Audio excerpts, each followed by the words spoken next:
vous allez entendre un message de William Branham, prêché le 25 août 1963 au Branham Tabernacle à Jeffersonville, Indiana, USA. Ce message s'intitule « La foi parfaite ».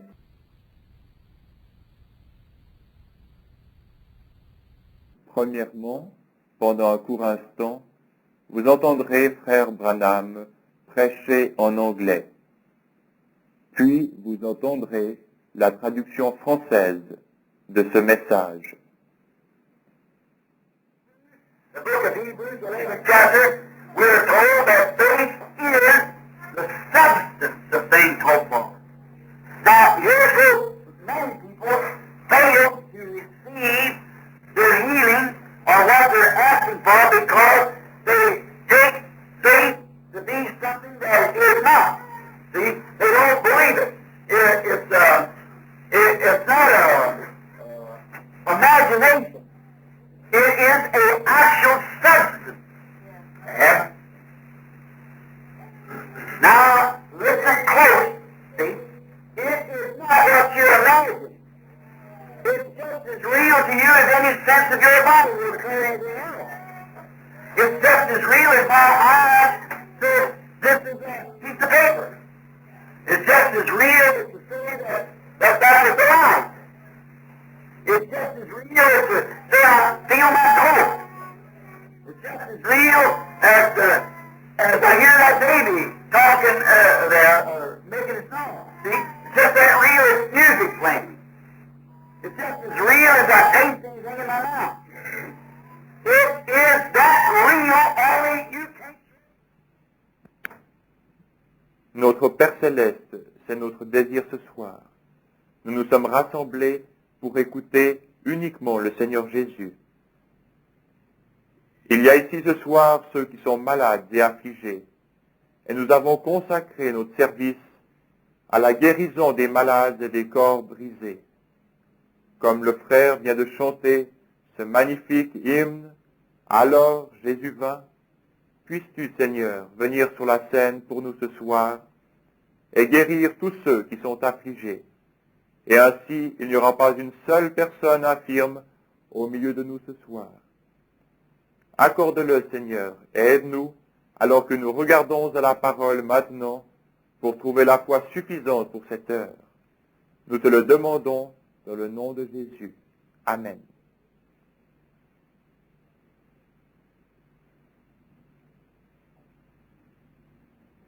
Il y a une paire de lunettes ici que quelqu'un a perdue et qui était retrouvée dans l'église. Elles vous appartiennent et sont ici sur la plateforme, sur la chaire. Je sais que beaucoup travaillent et qu'ils doivent rentrer tôt chez eux. Ainsi, je ne parlerai pas très longtemps et ensuite, il y aura une ligne de prière pour prier pour les malades. Cela me donne une opportunité de rattraper quelques-unes des urgences qui étaient dans la pièce d'à côté et que j'ai examinées juste avant d'entrer et aussi cet après-midi. Certaines d'entre elles sont bien sûr très très graves et violentes. J'ai fait des visites afin de prier pour les malades et j'ai vu la main de notre Seigneur Jésus-Christ guérir les malades et les affligés. Oh, combien il est merveilleux! Nous n'avons pas ces services de guérison très souvent, car généralement le Saint-Esprit vient s'il y a un cas d'urgence et le discerne très vite. Il le désigne et dit quelque chose à ce sujet. Alors le reste des autres, peut-être n'est rien de très grave, et ainsi nous passons à côté d'eux. Je pensais qu'étant ici 2 fois aujourd'hui, il faudrait que nous consacrions un service à la prière pour les malades. Je crois dans la guérison des malades. Je crois que c'est un commandement de la Bible. Nous ne pouvons pas prêcher le plein évangile sans inclure cela. Maintenant, c'est possible. Je ne sais pas encore. Je n'ai pas encore téléphoné à la maison ce soir.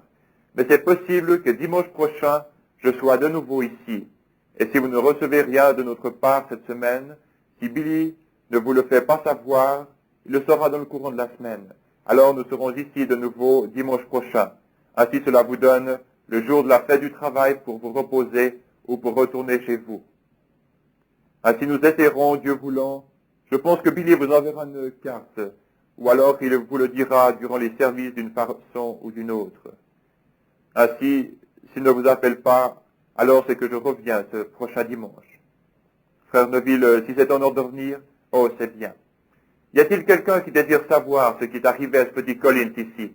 Pendant la durée des 7 sauts, les docteurs avaient dit à ce petit garçon qui avait du rhumatisme articulaire aigu qu'il devait rester couché sur son dos et boire à l'aide d'un tube.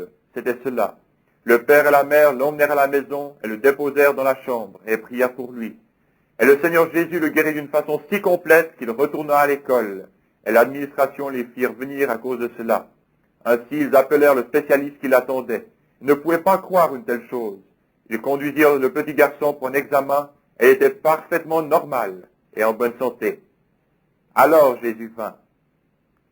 Et la puissance du tentateur fut alors brisée. Vous savez, chose étrange, j'allais demander à quelqu'un de chanter ce cantique ce soir. Et alors que j'étais occupé là dans la pièce, voici quelqu'un qui le chante ici. Alors Jésus vint. Si cela n'était pas chanté, j'allais demander à quelqu'un de le chanter avant que je parle ce soir. Ainsi, il fait toutes choses parfaitement.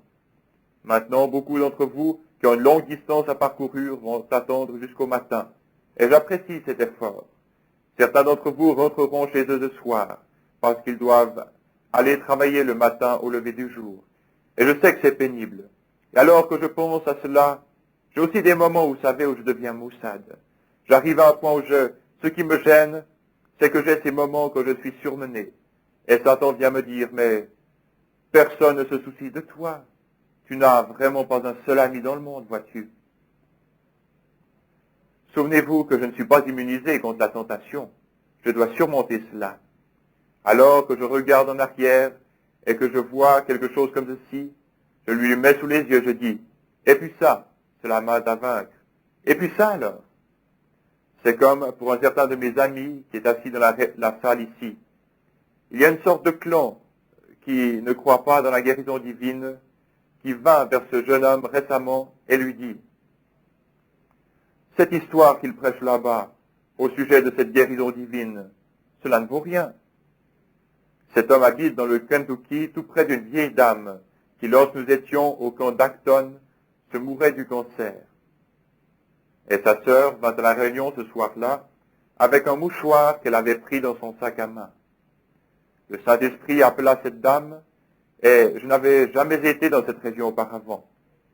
Elle lui dit qu'elle avait un mouchoir dans son sac à main, qu'elle avait pris à la maison, et que sa sœur se trouvait sur une certaine montagne là-bas, se mourant d'un cancer de l'estomac, et que le docteur avait abandonné son cas. Je lui dis, allez mettre le mouchoir sur cette dame, car ainsi dit le Seigneur, elle vivra. C'est le soir où les voisins pensèrent qu'il y avait là-bas l'armée du salut, lorsque frère Ben y alla. Et ensuite, cette dame fut si parfaitement guérie qu'elle se mit à faire son propre travail et le travail du voisin. Ainsi ce jeune homme, sachant cela, dit, alors expliquez son cas. Ce sera réglé. Expliquez. Vous savez qu'elle avait le cancer. Elle était ici à Louisville et les docteurs qui faisaient l'opération dirent simplement, recousez-la car rien ne peut être fait. Et maintenant, elle est parfaitement normale et bien. Expliquez cela. Ce fut réglé. Vous savez ce que dit la Bible. Elle ne peut rien dire de mal, car l'homme qui avait été miraculé était debout au milieu d'eux. Cela confond Satan, n'est-ce pas? L'homme qui avait été miraculé se trouvait là. Dieu ressuscite-t-il les morts? Ici même se trouve un homme qui fut ressuscité des morts. Dieu guérit-il les malades? Oh, les mains pourraient se lever partout. Dieu guérit les malades. Et nous savons qu'il est le grand je suis. Pas le grand j'étais ou je serai. Je suis. Je suis, c'est-à-dire toujours présent, partout, tout le temps, le même hier, aujourd'hui, éternellement. Maintenant, pour nous dépêcher, lisons dans cette Bible bénie. Je désire lire un passage qui avait coutume de me troubler lorsque je le lisais. Et je désire avoir une ligne de prière ce soir, et je prierai pour tous ceux qui le désirent. Et maintenant, nous allons lire dans Marc, Saint Marc, chapitre 11.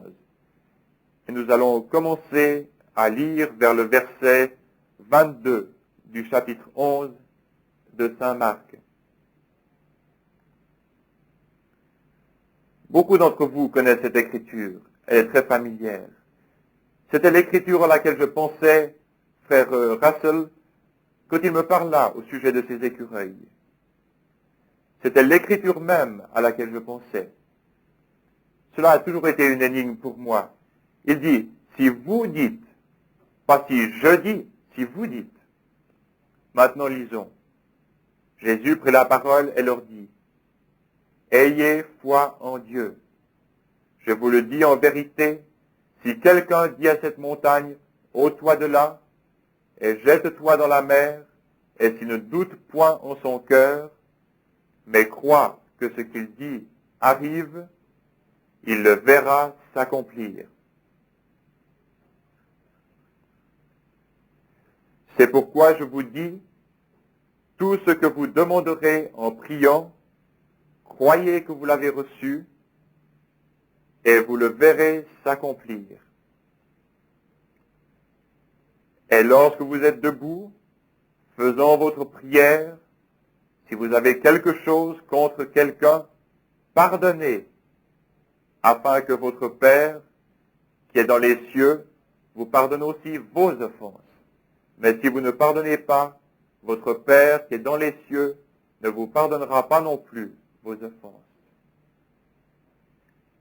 La foi est alors basée sur le pardon. Et alors, comme nous l'avons dit ce matin, essayons de placer l'Église là où nous pouvons réellement voir les temps apostoliques agissant au milieu de nous. C'est de cela que nous avons tous faim. Et cela se trouve juste à la porte. Nous le voyons, mais nous voulons en voir plus. Nous voulons que cela soit une telle effusion que cela nous aide à le déverser sur d'autres. Souvenez-vous, Jésus, comme nous l'avons dit dans la leçon ce matin, n'a jamais utilisé sa puissance pour lui-même. Il l'utilisa pour les autres. C'est pour cela qu'elle fut envoyée. Et vous pensez parfois, pourquoi un homme comme lui, qui était si plein de puissance, devrait-il être une fois malade? Oui, monsieur. J'ai lu dans un livre quelque part que lorsqu'il ressuscita ce garçon, le fils de la veuve de Naïn, je crois que c'est dans Le Prince de la maison de David, il s'assit sur un rocher et se plaignit d'un mal de tête. Il porta sur lui nos infirmités. Il les porta. Et il avait les mêmes choses que nous. Il avait la maladie, il avait des tentations, il avait des ennuis, il avait des frustrations comme nous en avons, parce qu'il devait être le genre de médiateur parfait. Il devait être ainsi un participant, le cultivateur du fruit avant qu'il sache, la femme au puits et beaucoup de choses, voyez-vous, si nous regardons dans l'Écriture. Je désire dire que je crois toute l'Écriture et que tout son contenu est vrai. Il y a des critiques aujourd'hui qui ne veulent pas croire cela. Un critique a dit une fois que lorsque Jésus envoyait ses disciples à l'endroit et au carrefour où l'anneau était attaché, il avait arrangé cela d'avance. Voyez-vous, ils ne comprennent pas que c'est Dieu qui arrangea cela d'avance. Dieu me dit l'autre jour, au sujet de frère d'âge qui est ici, que je lui serrerai la main sur la rue de nouveau. C'est très étrange, je n'étais pas ici ce matin-là, mais 2 minutes de plus ou 1 minute de plus, et je ne l'aurais pas rencontré sur la rue. Mais je sortis de la voiture juste à temps pour lui serrer la main, alors qu'il venait sur la rue. Il ne m'a pas reconnu, car il avait enlevé ses lunettes. Et ainsi, il ne pouvait pas me voir, mais quand il entendit ma voix, il commença à pleurer. Qu'était-ce? D'habitude, il ne fait pas cela, mais c'était une réponse à ce qui lui avait été dit là-bas, sous la tente d'oxygène. Je lui dis, vous assirez de nouveau dans l'église. C'était le désir de son cœur. Lorsque nous eûmes une réunion à Chicago, il voulait y aller, son cœur le désirait. Je lui envoyai un télégramme de salutation pour lui et ses enfants, lui disant que nous prions afin qu'il guérisse rapidement. Et un frère bienveillant qui le visitait nous dit qu'il voulait tellement venir. Le voici avec nous ce soir, voyez-vous? Cela n'était pas arrangé d'avance. C'est le même Dieu qui arrangea cela. Il fait concourir toutes choses parfaitement et au moment précis. Un critique dit une fois, ce n'est pas étonnant que Jésus puisse prendre 5 pains et en nourrir 5000, car dit-il, les pains étaient plus gros en ce temps-là. Il a simplement coupé chaque pain pour nourrir 1000. Je vous ferai remarquer que c'est ce qu'un petit garçon avait pour son dîner. Un petit garçon transporta 5 miches de pain qui purent nourrir à satiété 5000 personnes. Et ensuite, n'y eut-il pas 12 paniers pleins qu'ils emportèrent? Voyez-vous, oh, ce ne sont que des critiques, c'est tout. Cela ne change pas la parole de Dieu. Elle continue d'être la même. Nous voulons maintenant parler sur la foi, mais sur un type de foi différent. La foi parfaite. C'est une grande chose. La Bible nous dit que la foi vient de ce qu'on entend.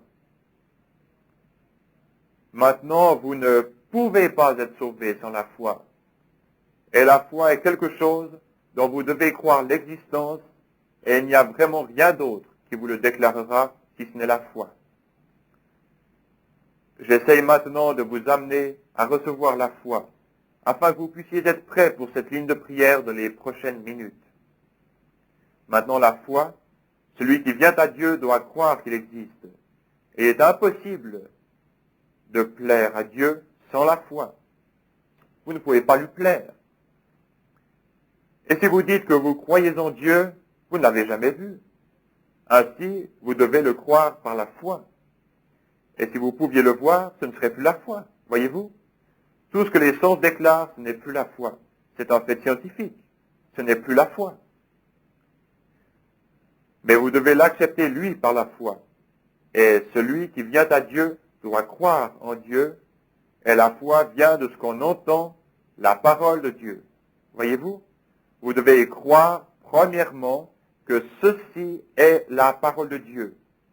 Et vous devez venir à Dieu par la parole. Voyez-vous?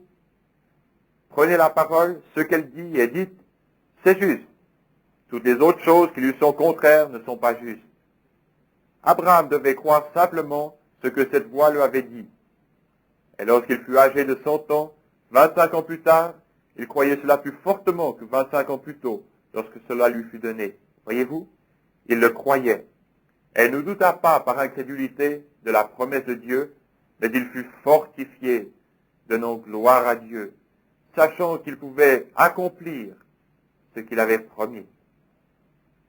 Et c'est ainsi que chacun doit être. Vous devez venir avec une foi infaillible, croyant que Dieu fit la promesse. Mais maintenant, vous devez être dans une certaine position pour avoir cette foi. Et c'est de cela que nous allons parler, afin de recevoir cette foi.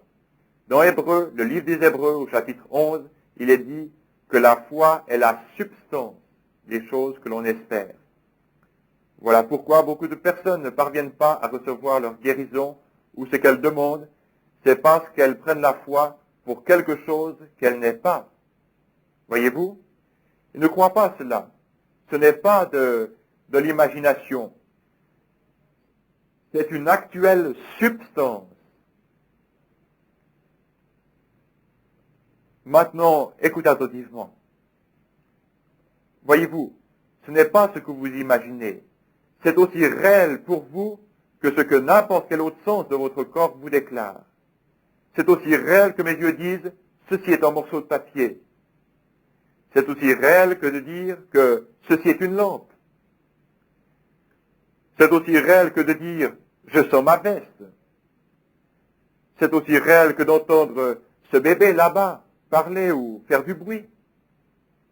Voyez-vous? C'est aussi réel comme de la musique qui joue. C'est aussi réel que tout ce que je goûte dans ma mouche. C'est à ce point réel, seulement vous ne pouvez pas le montrer à quelqu'un d'autre. Vous seul l'avez. Amen. C'est à vous. La foi est la substance, pas simplement un mythe. Ainsi, beaucoup de personnes viennent. Maintenant, ce sont des leçons vraiment profondes, et j'en toucherai les points principaux. Ensuite, vous pourrez creuser là-dedans. Notez bien, c'est quelque chose que vous possédez, pas de l'imagination, si vous l'avez réellement. C'est aussi réel pour vous que n'importe quelle autre chose qu'il puisse y avoir. C'est aussi réel pour vous que de savoir que vous roulez en automobile. Aussi réel pour vous que de savoir que vous êtes assis dans une église. Aussi réel pour vous que d'entendre ma voix. C'est une substance, pas une imagination, pas une émotion, mais c'est quelque chose que vous avez. Et cela vous vient en entendant la parole de Dieu. Et cela seulement. La foi vient de ce qu'on entend et de ce qu'on entend de la parole de Dieu. cela fait alors que votre foi n'est pas dans un individu, elle n'est pas dans un homme, elle n'est pas dans une organisation, elle n'est pas dans un groupe de gens. Elle est en Dieu, parce que Dieu est la parole. Votre foi est en Dieu. La foi vient de ce qu'on entend, la parole de Dieu. Alors qu'en Dieu, par sa parole, pas parce que quelqu'un d'autre a fait, ni par ce que quelqu'un d'autre a dit, mais par ce que la parole de Dieu dit. Il dit que toute parole d'un homme soit un mensonge, et la mienne, reconnue pour vraie. Si vous voyez quelqu'un faire quelque chose par une parole, un acte de Dieu, une promesse de Dieu, et que beaucoup disent, je peux aussi faire cela, c'est une imagination. Et quand ils le font, vous les retrouvez échoués quelque part. Cela doit être une substance. C'est potentiellement de la foi. C'est quelque chose qui vous amènerait à la foi. Potentiellement, c'en est. C'est comme si vous me demandiez un chêne et que je vous donne un gland. Potentiellement, vous avez un chêne, mais il ne s'est pas encore développé. Mais quand il pousse vraiment, c'est un chêne. Et quand vous vous imaginez que Dieu fait ceci, mais quand cela vous est révélé, c'est alors de la foi. Une foi parfaite qui ne peut faillir. C'est la raison pour laquelle ces visions sont si formidables pour moi. Parce qu'elles ont été prouvées comme étant justes chaque fois, voyez-vous. Et je sais qu'il a promis cela. Il a promis cela dans sa parole. Et il vient ici et le promet pour ce jour. C'est pourquoi vous savez où vous tenez quand c'est lui qui le dit. Vous voyez, cela me donne de la foi, parce qu'il ne fait rien qui soit contraire à sa parole écrite. Voyez-vous? Si c'était contraire à la parole, je ne pourrais pas avoir la foi en cela. Cela nous ramène directement à la parole. La foi dans ce qu'on entend, la parole de Dieu. Vous devez entendre la parole. La parole de Dieu est cette parole qui suffit à tous. Cette parole est tout ce dont vous avez besoin. La foi est la substance. Et dans Hébreu, nous découvrons ce qu'était la foi et ce que firent ceux qui l'avaient. Il y a souvent des personnes qui ont la foi aujourd'hui et qui demain ne l'ont pas. Et le jour suivant, il y a autre chose. Mais aussitôt que Dieu l'ancre et que vous le voyez, il n'y a plus rien qui pourra vous ébranler. Vous ne faites que tâter, tendre vers cela, présumer. Et présumer signifie s'hasarder sans autorité. Vous essayez ceci et vous essayez cela, vous allez de ce côté, vous courez ici et vous courez là. Ce n'est pas encore la foi. Mais quand, voilà ce que nous appelons la foi. Je veux maintenant que vous compreniez ceci. L'Église doit s'élever dans la puissance de Dieu. Nous sommes trop près de la fin maintenant. Je crois que l'Église est en état de recevoir l'enseignement de choses un peu plus profondes et d'en faire sortir un peu de ce qui est soi-disant vrai, afin d'entrer dans quelque chose de réel. Voyez-vous, cela doit être quelque chose que vous connaissez. Et si vous dites, Frère Branham, cela n'est pas la lumière. Pourtant, je sais que c'est la lumière. Comment savez-vous que c'est la lumière? Je la regarde. Mais comment savez-vous que vous ne pourriez pas être dans l'erreur? Ma vue m'a toujours déclaré que cela était de la lumière. Voyez-vous? C'est la raison pour laquelle je crois ces visions, car cela s'est toujours déclaré être la vérité, parce que cela vient de la parole. Alors s'il le dit, c'est réglé. Lorsque c'est déclaré ainsi, il n'y a plus besoin de supposer. Cela va être ainsi. Alors, vous entendez que c'est ainsi dit le Seigneur. Parce que c'est au-delà de la pensée humaine. C'est en haut dans les domaines de la pensée du Seigneur. Mais vous êtes ici, comme le cep, comme une branche qui produit le fruit qui est dans le cep. Voyez-vous? Dieu utilise des hommes, et des hommes seulement. Dieu n'utilise pas de machines, Dieu n'utilise pas des groupes d'hommes, Dieu n'utilise pas des organisations. Dieu utilise des individus, toujours. La foi est la substance, et par elle, nous comprenons comment toutes ces choses sont faites. Ce n'est pas une imagination, c'est une substance, et spécialement la foi parfaite. C'est de cela que je parle ce soir. Comment arriver à la foi parfaite? Ce n'est pas une imagination. Il y a des personnes qui viennent et disent, « Oh, j'ai vraiment la foi. Oh, je l'ai vraiment. » Alors pourquoi êtes-vous debout ici? Voyez-vous? Vos actions prouvent que vous n'avez pas ce dont vous parlez. Voyez-vous? Si vous avez la foi, alors pourquoi êtes-vous dans la ligne de prière? Voyez-vous? Pourquoi faites-vous ces choses? Voyez-vous? Si vous aviez la foi parfaite, vous regarderiez directement à Dieu, vous croiriez et vous vous en iriez. Vous n'auriez pas besoin de venir dans une ligne de prière.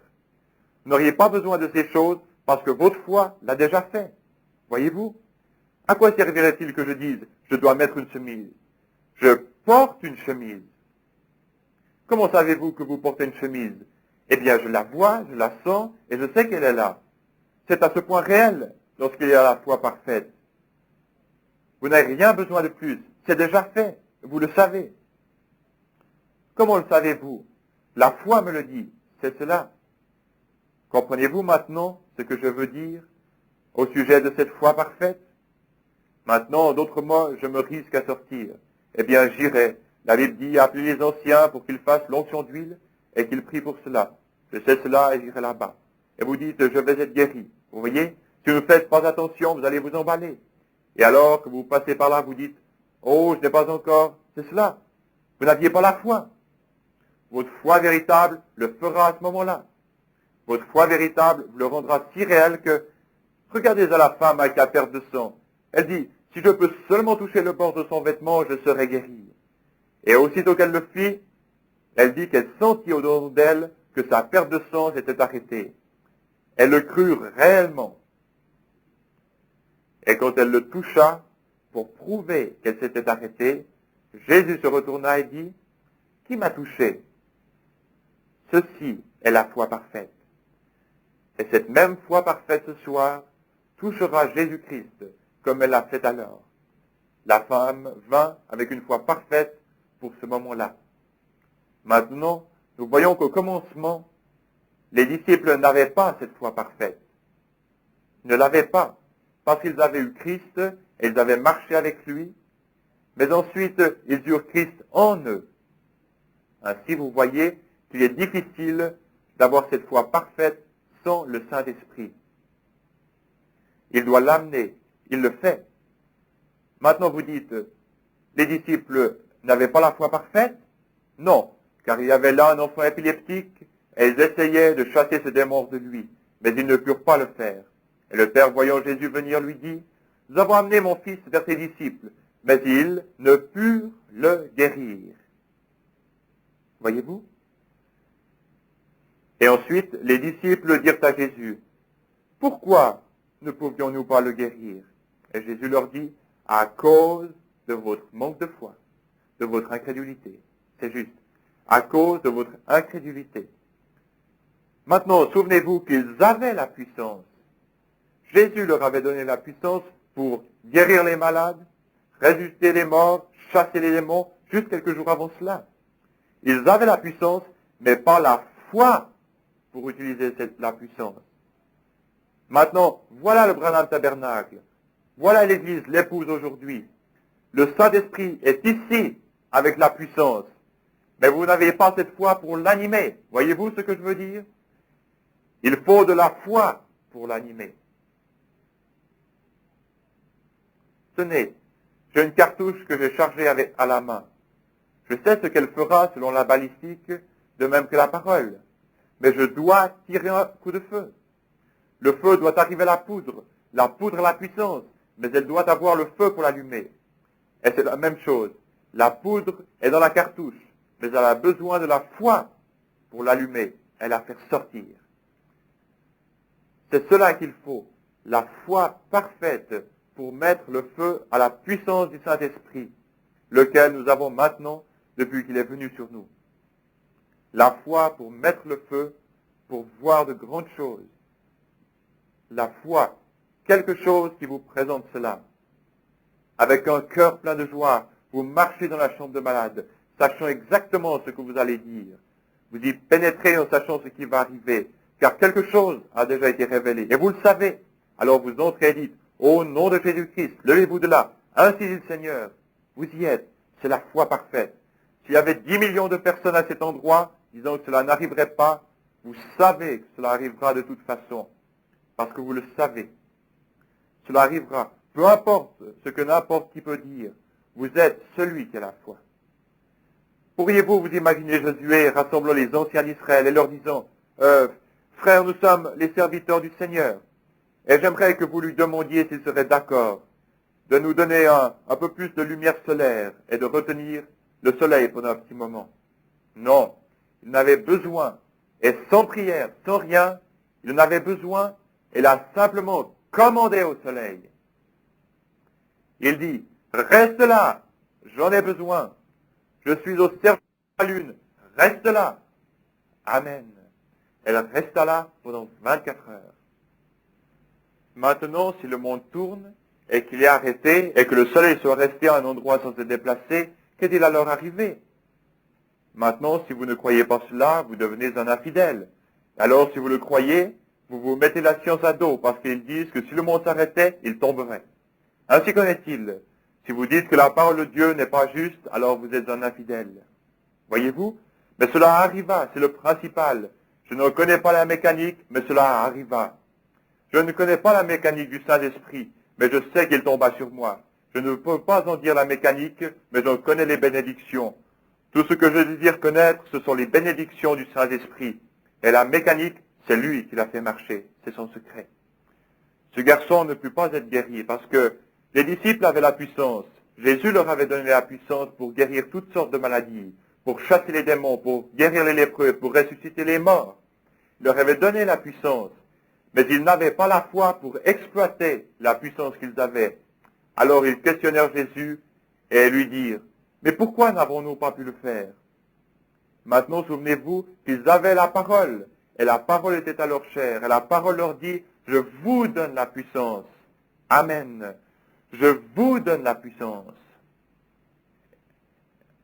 Et ils avaient la puissance, mais ils n'avaient pas la foi pour exploiter la puissance qui était en eux. Voyez-vous ce que je veux dire? Mais Jésus l'avait. Et il était la parole.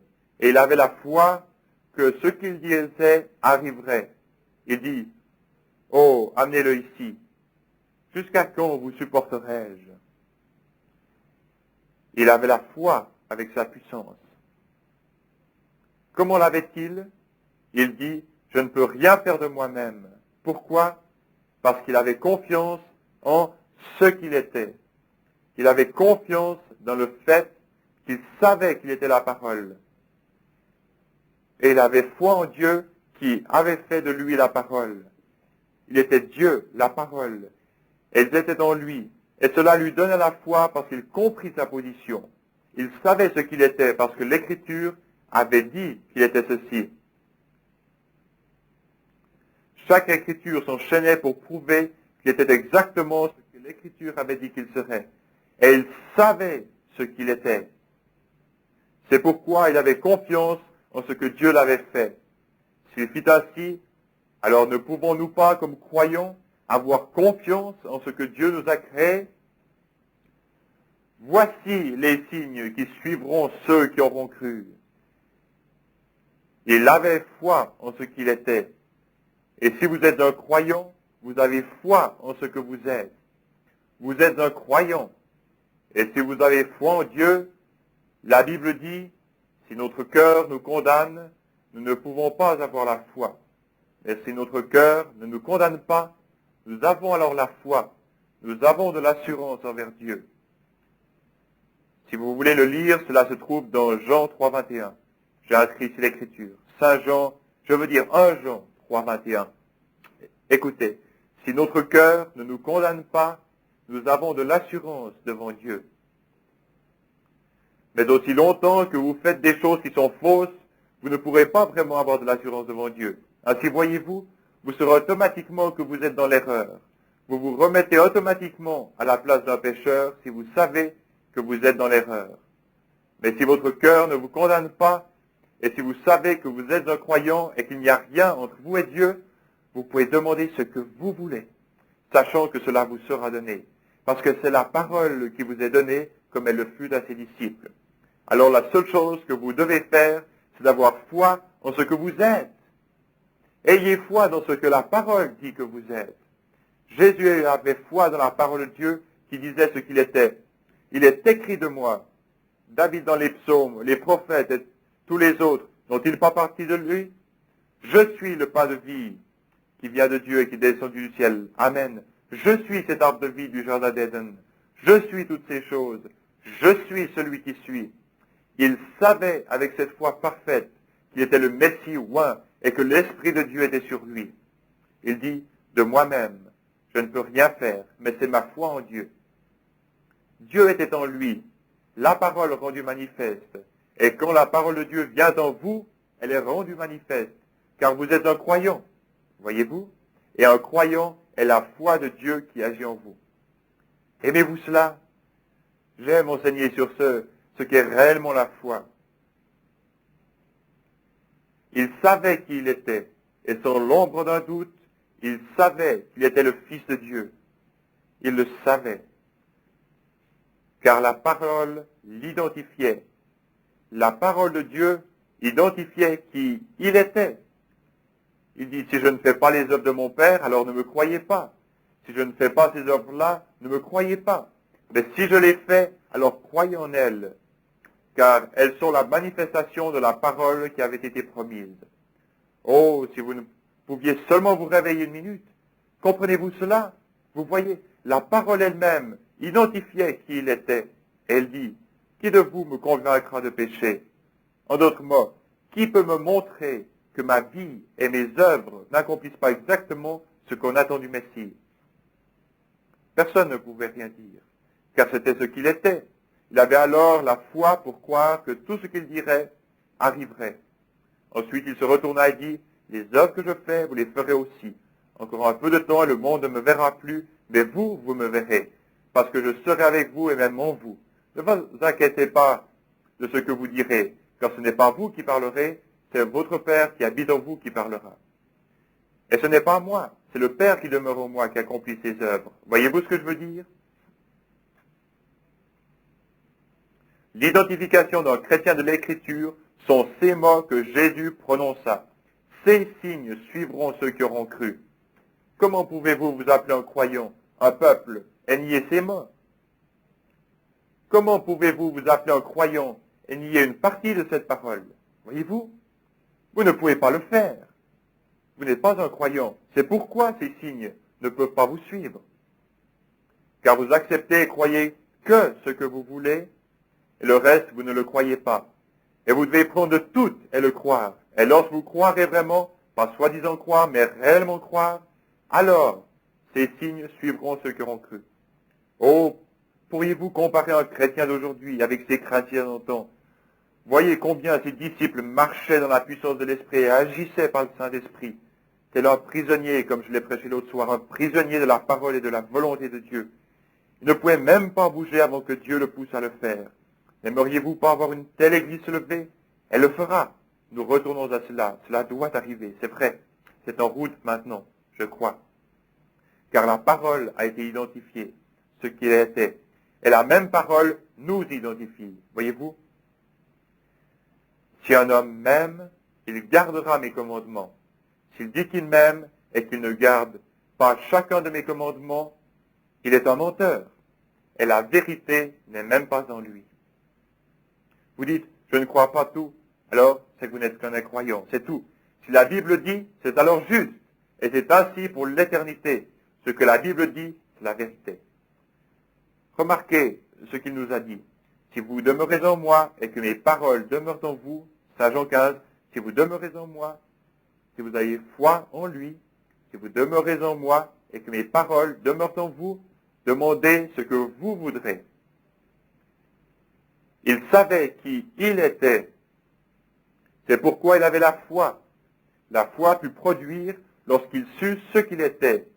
Si vous demeurez en moi et que mes paroles demeurent en vous, alors vous savez qui vous êtes. Demandez ce que vous voudrez, et cela vous sera accordé. Ne serait-ce pas merveilleux ce soir si tous ceux qui viennent dans cette ligne de prière disaient « Je suis un chrétien, rien ne me condamne, je sais que mon cœur ne me condamne pas.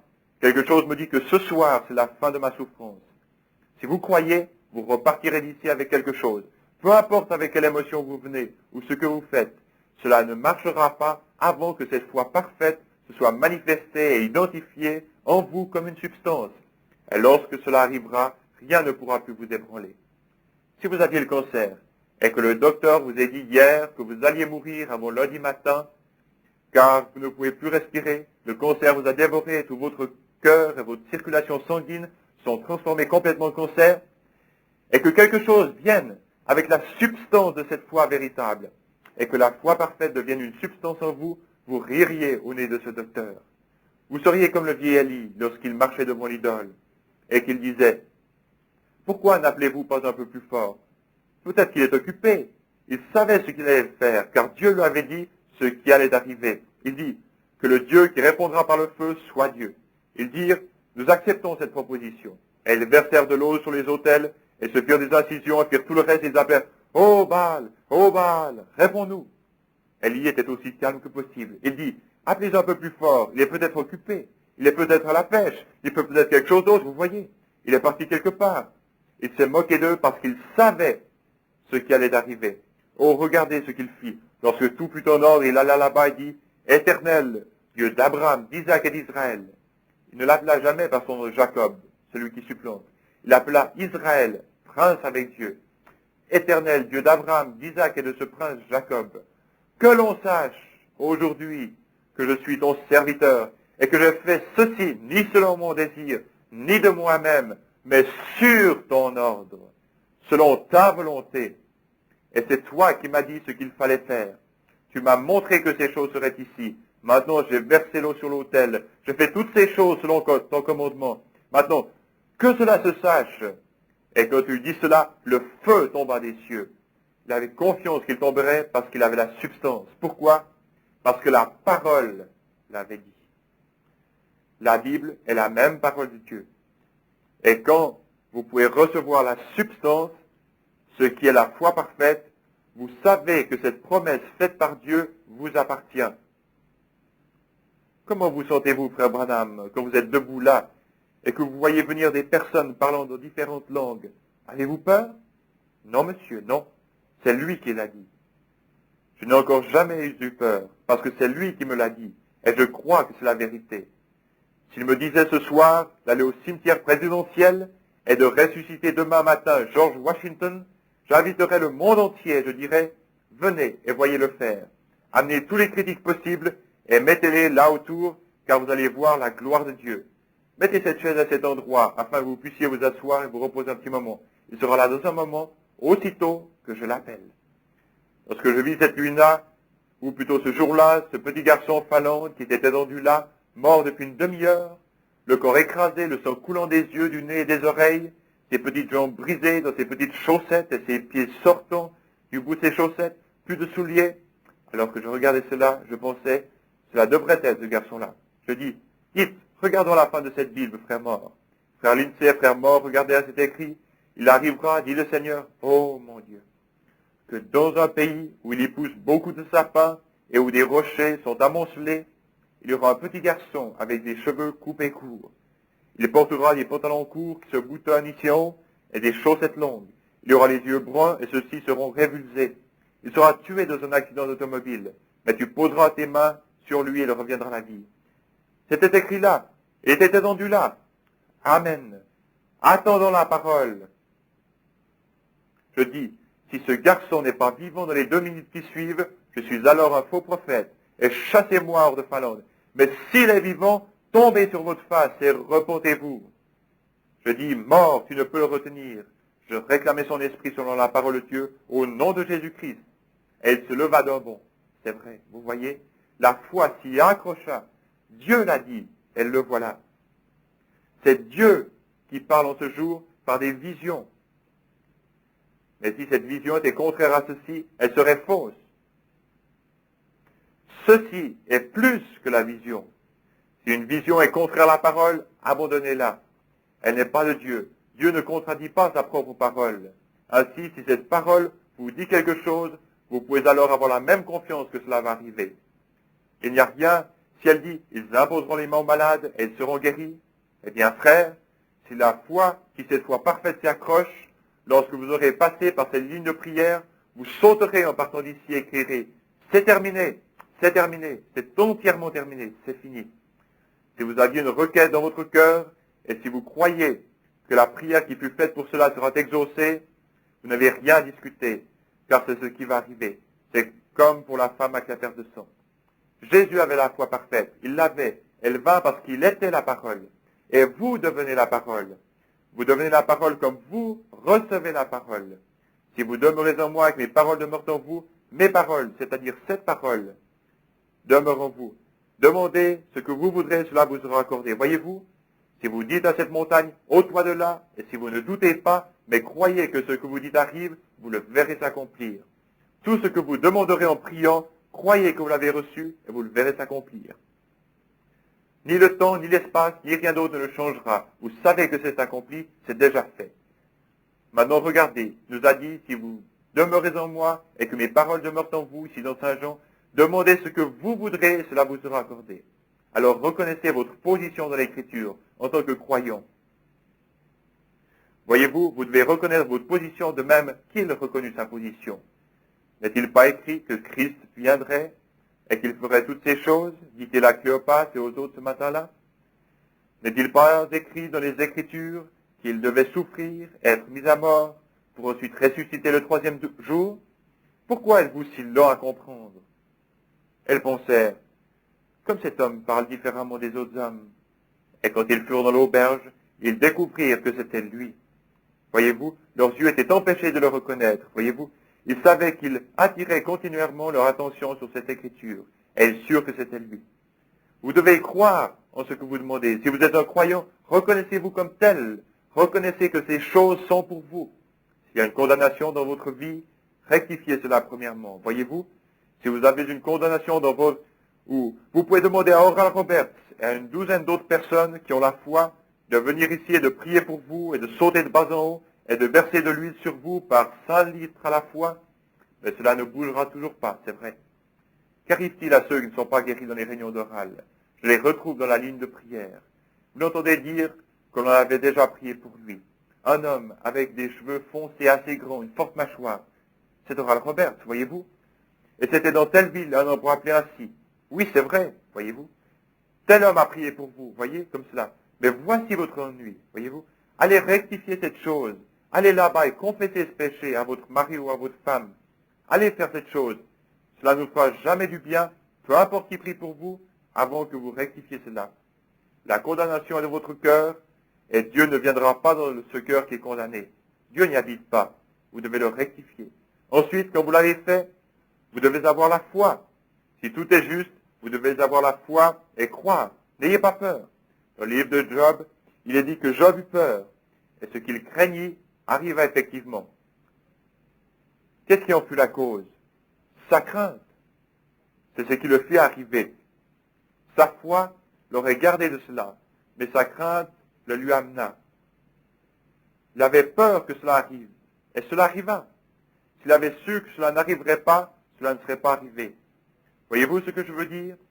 Si vous avez peur lorsque vous venez dans la ligne de prière et vous pensiez, peut-être que je n'ai pas une foi suffisante. Cela n'arrivera jamais, ne vous inquiétez pas. Mais si vous savez que cela va arriver, cela arrivera. Voyez-vous, c'est la substance de quelque chose. Job craignit que ces choses lui arrivent, et elles lui arrivèrent. Si vous craignez que votre maladie ne vous quitte pas, elle ne vous quittera pas. Si vous avez la foi, elle vous quittera. Demandez à n'importe quel médecin. La première chose qu'il fera, c'est vous donner confiance dans le médicament qu'il vous donne. Si vous n'avez pas confiance en lui, vous feriez mieux de le laisser. Voyez-vous, c'est sûr. Alors qu'est-ce que c'est? C'est la foi qui opère la guérison. C'est la foi qui fait cela tout le temps. Pierre, tout allait bien pour lui jusqu'à ce qu'il ait peur. La parole lui avait dit qu'il pouvait marcher sur l'eau. Premièrement, il eut peur, car il pensait que c'était un fantôme. Elle dit, « Seigneur, si c'est toi, ordonne que j'aille vers toi sur les eaux. » Il dit, « Viens. » C'est exactement la même chose que Jacques 5,14 et que Marc 16. Le même Dieu qui a dit cela a dit, « Viens. » Et ainsi il commença à marcher. Tout allait bien. Il sortit du bateau et commença à marcher sur. Il y avait un grand orage sur la mer. Vous savez, avec de grandes vagues coiffées d'une crête blanche. Elles étaient plus grosses que les collines ici autour. Et l'écume se brisait sur eux. C'était terrifiant que ces 5, peut-être 6 mètres d'écume blanche qui se brisaient. Et c'était une chose terrifiante pour lui de demander, « Seigneur, si c'est toi !» Voyez-vous, il ressemblait à une ombre ou un fantôme. Il dit, « Si c'est toi, ordonne que j'aille vers toi sur les eaux. » Jésus lui dit, « Viens !» Et il fit un pas et dit, « Seigneur, je marcherai. » Mais quand il vit les vagues, il eut peur. Que se passa-t-il dans son esprit? Premièrement, il pensa, « Je vais marcher parce que la parole m'a dit de marcher. » Et ensuite, il regarda ces symptômes. Il regarda et vit la grosseur de ces vagues, et il eut peur. Et aussitôt il s'enfonça. Voyez-vous? Ce qu'il craignit arriva. Ce qu'il crut arriva. Quand il crut qu'il pouvait marcher, il marcha. Quand il eut peur de ce qu'il croyait, alors sa substance le quitta. Le voyez-vous? Il professait toujours sa foi, mais il n'avait pas la substance. La substance aurait passé par-dessus cette vague et aurait été directement vers lui. Il avait eu la foi parfaite, voyez-vous? Mais il ne l'avait pas. Il pensait qu'il l'avait. Il l'avait au début. Il était prêt à se hasarder en dehors du bateau. Le Seigneur m'a dit de le faire. Cela doit arriver. Ainsi il sortit du bateau et s'en alla. Il n'a jamais pensé aux vagues, combien contraires elles étaient. Cela ne lui va jamais à l'esprit. Maintenant, quand vous commencez à penser, maintenant, attendez, vous savez, j'étais malade si longtemps, stop. Vous feriez mieux de retourner sur le bateau, voyez-vous. Mais quand vous vous arrêtez de penser à cela, Abraham ne considéra point que son corps était déjà usé et que Sarah n'était plus en état d'avoir des enfants. Il ne pensa pas à cela. Il ne le considéra même pas. Cela ne lui vint même pas à l'esprit. Il ne le considéra même pas du tout.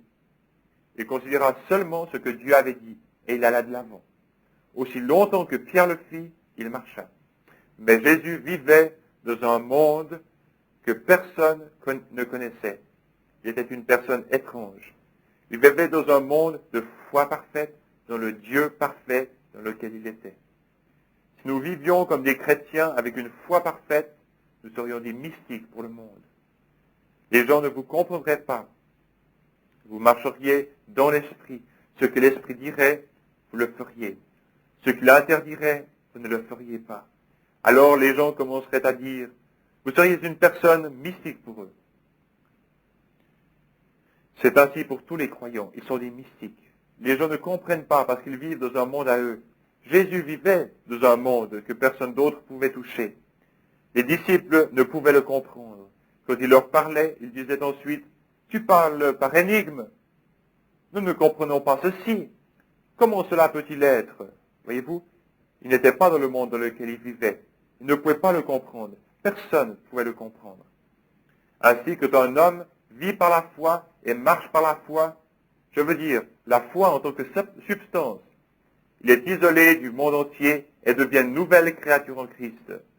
Maintenant, vous arrivez dans la matière qui est pour l'épouse, voyez-vous. Vous arrivez dans la condition nécessaire pour l'enlèvement maintenant. Cela veut dire que chacun d'entre vous, pas seulement le pasteur, les diacres ou les administrateurs, mais aussi les laïcs, chaque individu marche dans un monde uniquement avec Dieu. Vous êtes baptisés dans ce royaume. Et il n'y a personne là, si ce n'est vous et Dieu, voyez-vous. Il donne les ordres et vous les exécutez.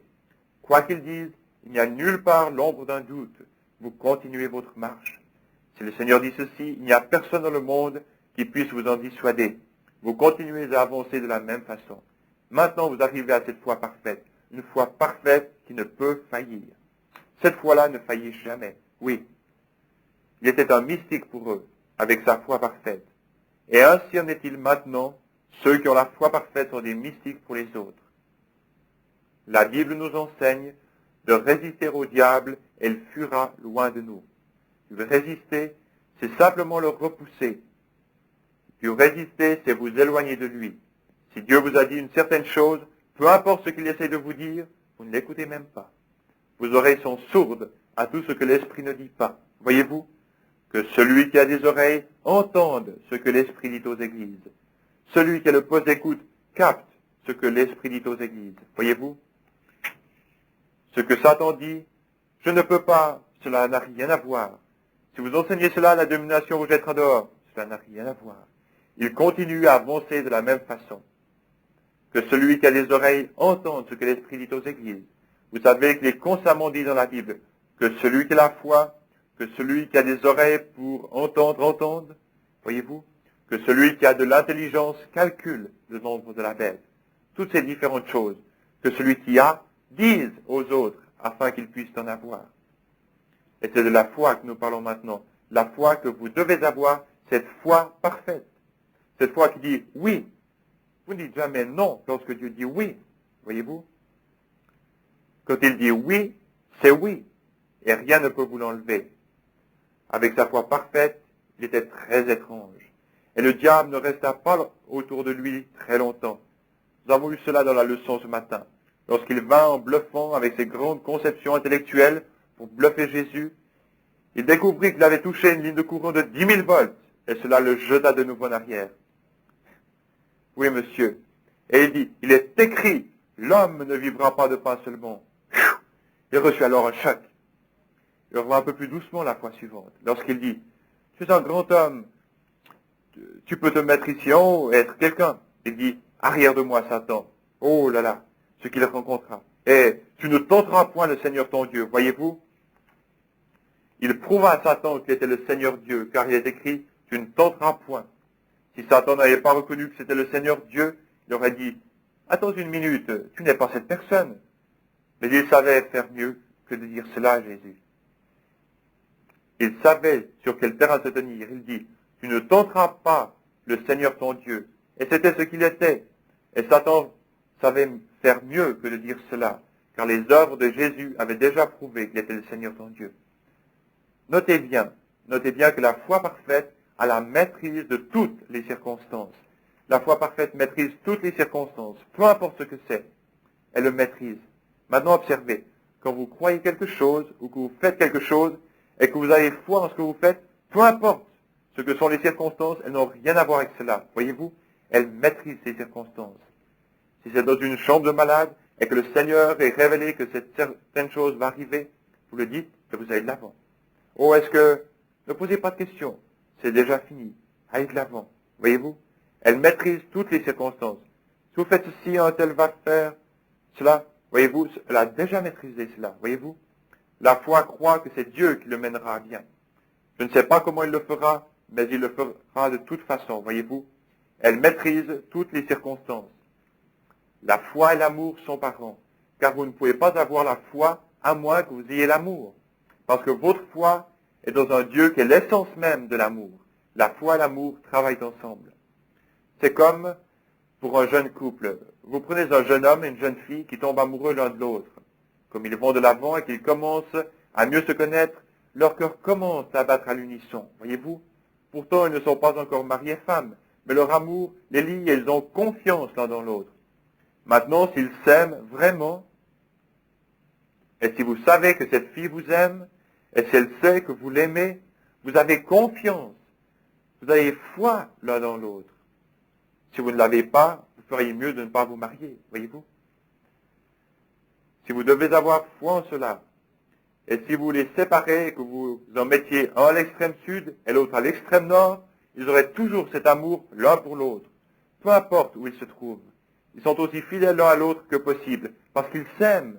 Et si vous aimez le Seigneur, et pas seulement pour échapper à l'enfer, mais si vous aimez le Seigneur, alors vous avez foi en Dieu. Voyez-vous, si vous l'aimez vraiment. C'est comme ce qui est arrivé ici à Louisville il n'y a pas longtemps. Il y avait une demoiselle, une chrétienne, depuis de nombreuses années, qui tomba amoureuse d'un homme, qui lui était un chrétien depuis 2 ans. Et ainsi ils se marièrent, ils s'aimaient, avaient confiance l'un dans l'autre, et ils se marièrent. Et la femme dit à son mari, « Chérie, cela doit être difficile pour toi, car tu n'es qu'un jeune chrétien, et tu as dû passer par tant de choses, car il buvait. » Elle dit, « Tu as dû passer par tellement de choses, et je sais que tu dois être terriblement tenté. Mais dit-elle, je désire que tu saches une chose maintenant. Si tu tombes, si tu as une tentation et que tu y succombes, ne reste pas loin de la maison, mais reviens. Reviens ici, parce que je serai ici même qui t'attend. Et je vais t'aider à prier jusqu'à ce que tu aies la victoire. Je vais rester avec toi, parce que lorsque je t'ai épousé, je l'ai fait parce que je t'aimais. Et peu importe ce que tu es, je t'aimerai toujours. » Quelques jours après cela, alors qu'il mangeait son dîner avec d'autres hommes dans la chaufferie, il leur parla de cela et leur dit, « Comment un homme peut-il faire une chose, seule fois quelque chose de mal, quand il y a quelqu'un qui vous aime ainsi? Voyez-vous, c'est cela. Comment pouvez-vous abuser de cette confiance? Et lorsque nous étions des pécheurs, nous étions sans Dieu, dans le monde, dans la saleté, dans la boue, comme j'en ai parlé ce matin, Dieu vint à nous. Dieu vous chercha. Vous n'avez jamais cherché Dieu. Nul ne peut venir à moi si le Père ne l'attire. Et Dieu vint de la saleté où vous étiez. vous y a cherché et vous en a fait sortir. Cela devrait créer un amour parfait. Regardez ce que vous étiez et regardez ce que vous êtes. Qui a fait cela? Quelqu'un qui vous aimait. Alors ne pouvez-vous pas avoir la foi dans ce qu'il vous a promis? Un réel et véritable amour créera en vous la confiance dans sa parole. Il m'a pris alors que je n'étais rien. Et je suis toujours rien, mais je suis dans sa main. Il me prit et il m'aima alors que j'étais repoussant. Il vous aima alors que vous étiez repoussant, mais il vous transforma. C'est comme ce que la sœur de couleur disait cette fois-là dans son témoignage. Je ne suis pas ce que je devrais être, et je ne suis pas ce que je voudrais être, mais je ne suis pas ce que j'étais. Elle savait d'où elle venait, et que quelque chose était arrivé. Et c'est ainsi, si Dieu, que j'étais séparé de lui, m'aima à tel point qu'il se baissa pour me ramasser, cela me donne confiance dans le fait qu'il désire m'utiliser. Il a un but en faisant cela. Il a vu quelque chose en moi. Il a vu quelque chose en vous. Il avait une raison de vous sauver. Regardez aux gens qui ne sont pas sauvés aujourd'hui. Regardez aux millions qu'il aurait pu prendre à votre place. Mais il vous a pris, vous. Amen. Personne ne peut prendre votre place. Amen. Vous êtes dans l'économie de Dieu. Personne ne peut le faire. C'est son amour envers vous. Alors votre amour ne va-t-il pas s'élever de nouveau vers lui? C'est là une affaire d'amour. Peu importe ce qu'est la situation, les circonstances sont maîtrisées par cet amour qui crée la foi. Quand Dieu vous aime et que vous aimez Dieu et que vous vous aimez l'un l'autre, cela apporte la foi. Très bien. Alors, rien ne peut empêcher que cela produise exactement ce que Dieu a promis de faire. Maintenant, regardez. La foi parfaite est pure, aussi pure que l'est l'amour. Voyez-vous, lorsque vous aimez quelqu'un et que vous avez de l'amour pour votre mari ou pour votre femme, il n'y a pas besoin que quelqu'un vienne vous dire que vous ne le faites pas. Parce que vous le faites. Et vous le savez. Maintenant, si je vous demandais, comment pouvez-vous prouver que vous le faites? Oh, je le prouve par la manière que je vis vis-à-vis de lui. Voyez-vous? Je suis une épouse fidèle et honnête. Je suis un mari loyal et honnête. Et cela prouve que j'aime ma femme ou que j'aime mon mari. Voyez-vous? Votre vie prouve ce que vous êtes. C'est ainsi pour le christianisme. Voyez-vous? Votre foi, vous avez confiance l'un dans l'autre. Cela est pur. Et il y a quelque chose de réel que vous ne pouvez pas montrer à quelqu'un d'autre, pourtant vous l'avez. Et vos actions le prouvent. Et quand vous avez une foi pure et sans mélange, pareil à l'amour que vous avez pour votre compagnon, alors vous le prouvez par la façon dont vous agissez. Vous ne vous plaignez plus car vous savez que c'est accompli et vous allez de l'avant. Peu importe à quoi ressemblent les choses ou ce que quiconque dit, vous savez ce qui est arrivé. Vous savez que c'est fini. Tout autant que vous savez que vous aimez votre mari. Tout autant que vous savez que vous avez... Voyez-vous, l'amour et la foi doivent aller ensemble. Ils sont parents. Ils aiment. L'amour produit la foi. Lorsque Satan nous tente, nous devons lui résister avec une foi parfaite dans une parole parfaite, comme le fit Jésus. La parole de Dieu est parfaite. Nous devons avoir une foi parfaite dans cette parole parfaite et résister à Satan. Maintenant, dépêchons-nous, allons aussi vite que possible. Par la foi dans sa parole, comme il vainquit, nous pouvons tout vaincre, à la fois la mort, l'enfer et la tombe. Nous savons que Dieu est Dieu et que par une foi parfaite dans une parole de Dieu parfaite, il vainquit tout ce qui entre en contact avec lui. La mort ne pouvait même pas tenir en sa présence. La maladie ne pouvait pas tenir en sa présence. De lui coulait comme des rivières de vertu, et cela coulait constamment. La vertu sortait de son vêtement. Les gens qui étaient couchés dans son ombre s'avançaient pour toucher avec leurs doigts son vêtement et ils étaient guéris. Après que cette femme eut fait cela, tout le monde voulait toucher son vêtement, parce qu'ils avaient vu que de lui sortait constamment de la vertu, qui coulait comme des rivières. Il était là, marchant dans un monde avec la foi parfaite, parce qu'il était la parole. Et maintenant, si vous demeurez en moi, au travers de lui, il vous apportera la parole, et que mes paroles demeurent en vous, alors vous marcherez de la même manière, et de la vertu coulera de vous, les rivières des fontaines de bénédiction de Dieu se déverseront sur les gens. Voyez-vous ce que je veux dire? Vous ne cherchez pas à éblouir, à imaginer quelque chose. Non, cela arrive effectivement. Et vous le voyez. Si vous ne faites que l'imaginer, cela ne fait aucun bien. Mais si c'est réellement là, cela arrive vraiment. Maintenant, observez. Quand il se tint là et qu'il dit, si vous détruisez ce corps, ce temple, je le relèverai en 3 jours. Pourquoi? Il était convaincu qu'il le ferait, parce que les Écritures avaient dit cela du Messie. Je ne livrerai pas son âme au séjour des morts, je ne permettrai pas que mon bien-aimé pour la corruption. Un prophète à qui la parole vient avait dit que cela arriverait, et il savait qu'il était cette personne. Et lorsque Jésus dit, la prière de la foi sauvera le malade, ou ils imposeront les mains aux malades et ils seront guéris. Vous devez avoir la même confiance parfaite que lorsqu'on m'imposera les mains, je serai guéri. Parce que c'est ce qu'il a dit. Il dit, si vous détruisez ce corps, je le relèverai. Parce qu'il savait qu'il était le Messie. Je ne permettrai pas que mon bien-aimé voie la corruption. Il savait qu'il était le bien-aimé. Je ne livrerai pas son âme au séjour des morts. Il ne l'a pas fait. Il savait qu'il le ferait. Il avait confiance qu'il était là pour vaincre à la fois la mort et l'enfer. Car elle dit, détruisez-le, si vous le désirez, et je le relèverai en 3 jours. Oh, mon Dieu, j'ai le pouvoir de donner ma vie et j'ai le pouvoir de la reprendre. Il savait qui il était. Vous êtes un chrétien. Vous avez droit à n'importe quelle bénédiction rédemptrice pour laquelle Jésus mourut. Tout cela vous appartient. Cela a déjà été payé. Vous n'avez qu'à le croire. Pas à l'imaginer, mais à le croire. Et vous devez savoir que cela vous appartient et que vous pouvez le posséder. Oh, cela est la foi victorieuse, sachez-le. Il savait que cela arriverait. Il pouvait prédire que cela arriverait parce qu'il savait que cela arriverait. Et quoi qu'il prédise, cela arrivait. Maintenant, regardez. Quoi qu'il dise, Dieu l'honorait. Pensez-y. Quoi que Jésus dise, Dieu le faisait s'accomplir. Ainsi, il savait que ces paroles étaient les paroles de Dieu.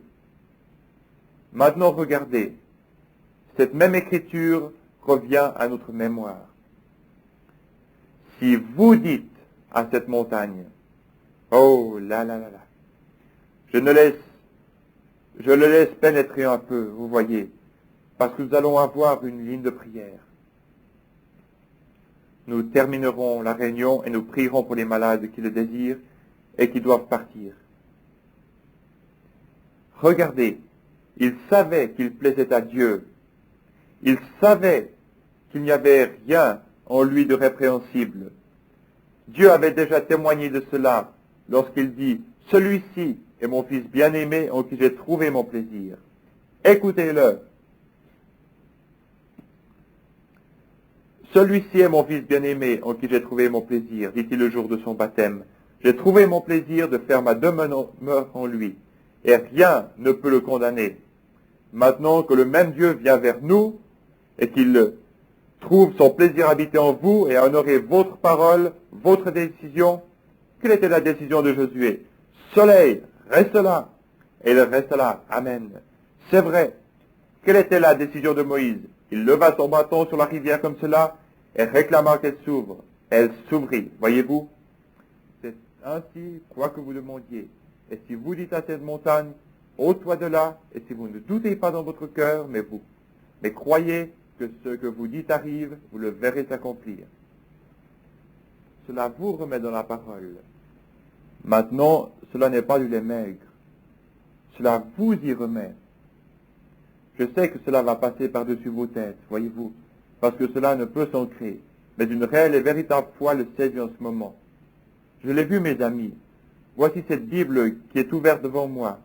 Je l'ai vu arriver, je sais que c'est la vérité.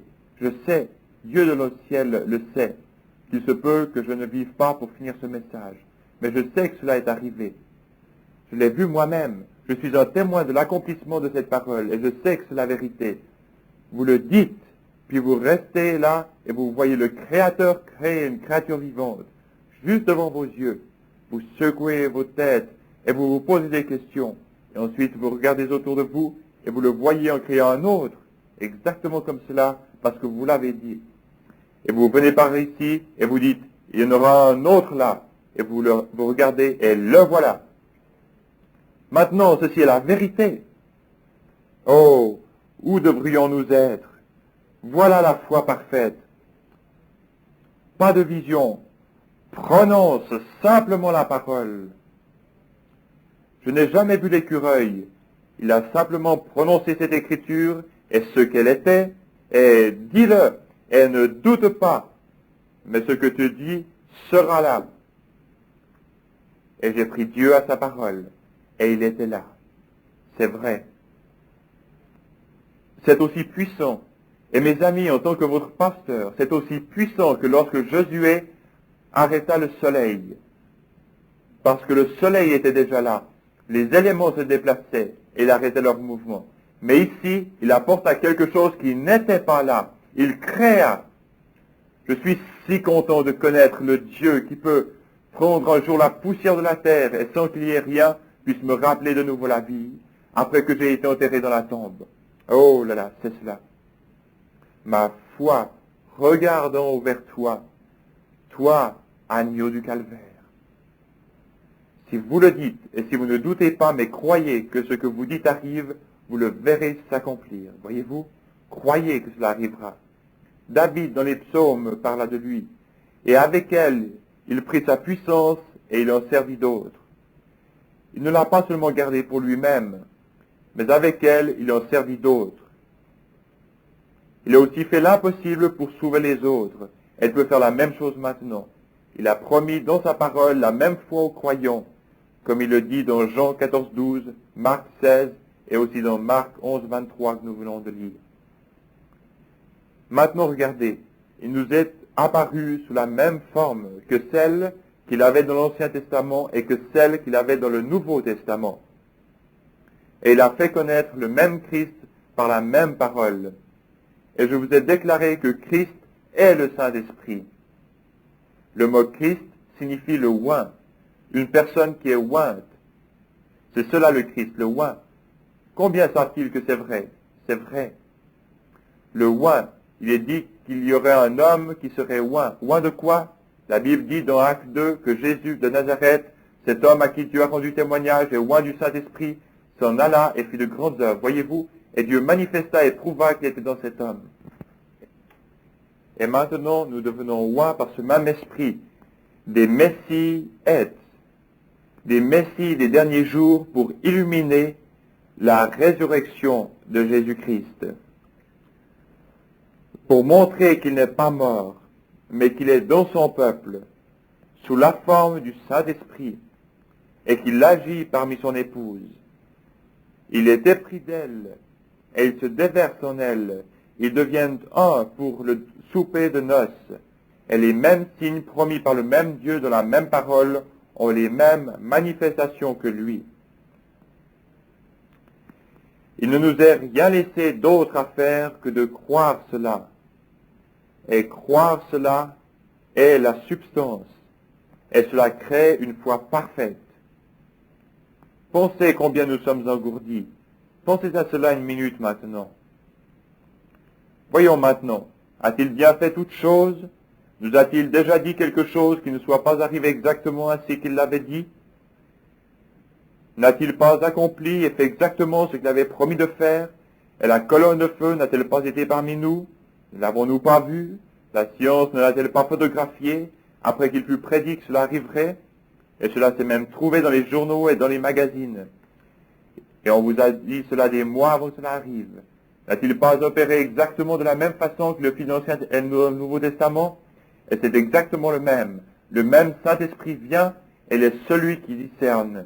Et la parole de Dieu est vivante et plus pénétrante qu'aucune épée à deux tranchants.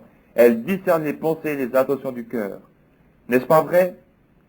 Cela n'est-il pas le même Dieu? Et ce même Dieu n'est pas un étranger vivant dans un autre endroit, car il est ici. Il est ici, elle fait ceci pour créer une foi parfaite. Je le sens. Je sais qu'il est ici maintenant. Je sais que son Saint-Esprit est ici. Je sais qu'il sait toutes choses. Amen.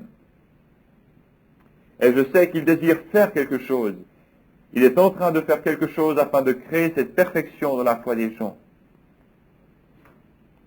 Allons-nous entrer dans l'éternité avec 8 âmes sauvées, comme ce fut le cas des jours de Noé?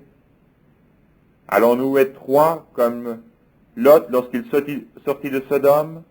Allons-nous être 6 croyants, comme au jour de Jean-Baptiste? Croyons, car ses œuvres sont parfaites.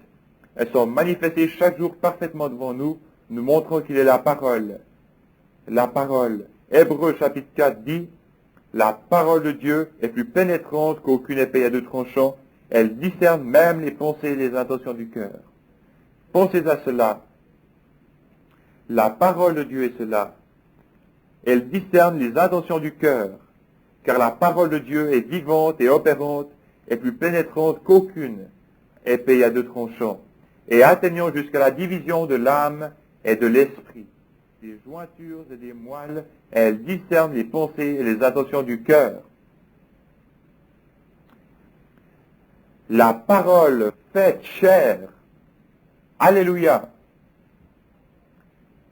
La parole opérant dans la chair humaine par des signes physiques, par des signes matériels, par des signes scripturaires, parfaitement, pour vous amener à une foi parfaite, pour un enlèvement parfait.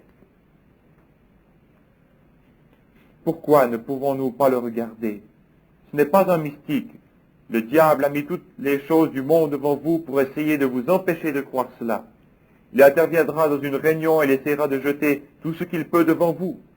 Débarrassez-vous-en. La Bible dit, levez-vous et secouez-vous, pincez-vous. Si l'Esprit est ici, il vous connaît.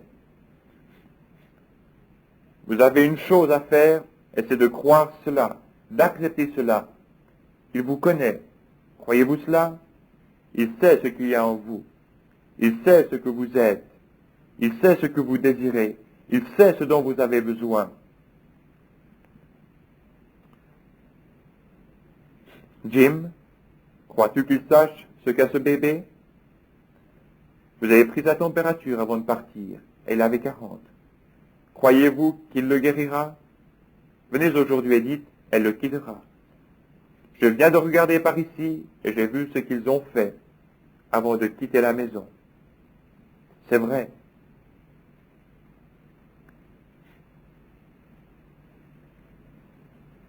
Madame Little, croyez-vous que Dieu vous donnera la victoire sur ce diabète? Il y a une dame qui est assise à côté de vous. Elle ne vous connaît pas, mais l'esprit est sur elle. Ce qui la tracasse, c'est qu'elle a un enfant qui doit être opéré d'un œil. Elle est de Chicago. Vivante, opérante, plus qu'aucune épée à deux tranchants, elle discerne. Qu'est-ce? La parole. Croyez-vous cela? Certainement. Il y a une dame qui est assise juste là dans la prochaine rangée. Vous venez d'être opéré de l'œil, et cela n'a pas trop bien été. Mais si vous le croyez, cela ira bien pour vous. Le croyez-vous? Très bien. Vous êtes guéri. Vous devriez penser à cela. Madame Beckenbach, ce n'est pas pour vous, c'est pour ce petit-fils qui est assis ici. Vous priez pour cela, mais croyez-vous que Dieu le guérira? Vous croyez que Dieu peut me dire ce qui ne va pas chez lui? Les docteurs ne le savent pas, non? C'est vrai. Ses poumons sont congestionnés, c'est vrai. Il a une maladie du sang. Parfait. Vous êtes un peu troublé au sujet de le laisser aller à l'école ou non. Vivante, opérante, plus qu'aucune épée à deux tranchants. Je vois une femme qui vomit sa nourriture. Elle est quelque part. Laissez-moi reconnaître son visage. Oui, elle est assise là. Son nom est Madame Lou Ellen. Si vous croyez de tout votre cœur, ce trouble l'estomac vous quittera. Amen. Il y a ici une dame qui est assise au bout juste à côté d'elle et qui me regarde en ce moment. Elle porte des lunettes. Elle a de l'arthrite. Elle est dans votre main gauche. Elle y était, mais elle n'y est plus maintenant. Seulement si vous croyez. Qu'en est-il de ce bébé qui est là? Il vient de l'Ohio. Il a un cancer à l'œil. Croyez-vous que Dieu le guérira? Il le fera, croyez-le. Akron, Ohio. Croyez-vous maintenant que Dieu le guérira? Il le fera. Qu'est-ce? Opérante, vivante plus qu'aucune. Il y a ici une petite infirmière, quelque chose la frappa. Elle souffre de son épaule. C'est vrai. Est-ce vrai? Très bien. Croyez, cela vous quittera. Voyez-vous, la parole de Dieu discerne les pensées et les intentions du cœur. Maintenant, il n'y a pas de carte de prière dans ce bâtiment. Personne n'a distribué de carte de prière. Nous ne les utilisons pas ici. C'est simplement pour garder l'ordre. Voulez-vous que l'on prie pour vous? Combien désirent-ils que l'on prie pour eux pendant que la parole est manifestée dans la chair? que cette rangée ici se lève et vienne de ce côté, que cela soit premièrement cette partie qui vienne ici, ceux qui désirent que l'on prie pour eux. Ensuite, après cela, je désire que cette partie ici vienne derrière eux. Ensuite, que disons passer, que cette partie ici vienne. Vivante, pénétrante, plus une épée à deux tranchants pourrait-elle faire cela? Non, monsieur. Mais la parole de Dieu peut le faire. Pourquoi? Parce que c'est la parole de Dieu. Maintenant, croyez-vous cela? Le grand médecin. Où est cette sœur qui vient du Tennessee? Sœur Anne Green, Downing. Le grand médecin est proche maintenant. Je n'oublierai jamais ce qui arriva à Fort Wayne ce soir-là, lorsqu'il y avait cette jeune fille Amish ou Dunkard, qui était assise là jouant le grand médecin est proche maintenant, et lorsqu'elle entendit que ce petit garçon était guéri, elle fit un saut. Le Saint-Esprit tomba sur elle, sa jolie chevelure glissa sur ses épaules, et le piano ne manqua pas une note. Le grand médecin approche maintenant le compatissant Jésus. Une puissance surnaturelle faisait boucher les touches du piano, et cela jouait, le grand médecin approche maintenant. Regardez. Croyez-vous? Vous devriez le faire. Maintenant, souvenez-vous, lorsque vous passez, si vous ne croyez pas, ne venez pas. Restez assis. Dites, je suis un fils qui croit cela. Je viens pour croire cela. La Bible dit, ces signes suivront ceux qui auront cru. Quand ils imposeront les mains aux malades, ceux-ci seront guéris. C'est exactement cela. C'est à une certaine condition. Si vous croyez cela, ainsi, je vous l'ai prouvé. Je crois cela. Voyez-vous?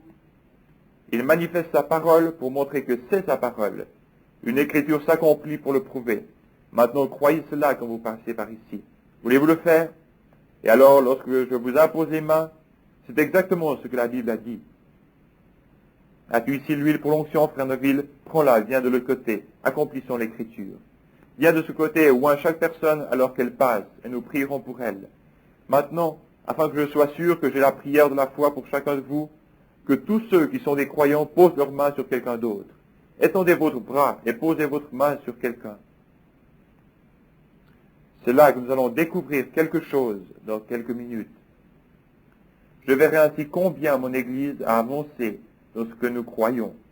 Je désire voir combien les gens sont avancés et combien ils sont prêts à prendre l'épée et à marcher au front et à dire « Je te défie, Satan, je te défie. Tu ne peux plus me faire douter. » Pourquoi ces choses sont-elles faites? Pour que les gens croient. C'est la parole. C'est cela qui vous montre que je vous prêche la vérité, la parole. La parole faite chair en vous. Devenue la parole, devenue la vie en vous, devenue la vie en moi. Voyez-vous? Le grand médecin. Très bien. Courbons nos têtes maintenant. Seigneur Jésus, le grand médecin est proche maintenant. Tu es le médecin. J'ai prêché ta parole, et ta parole a déclaré que tu étais ici, et que tu es le même hier, aujourd'hui, éternellement, et que tu ne peux faillir. Tu ne nous as jamais abandonnés, Seigneur. Et maintenant, puissent les bénédictions de Dieu reposer sur chacun de ceux qui ont leurs mains sur quelqu'un d'autre.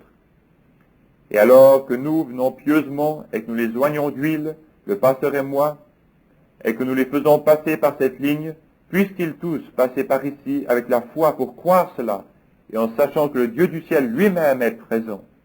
Puisse chacun se secouer. Peuvent-ils le faire cette fois au moins, Seigneur?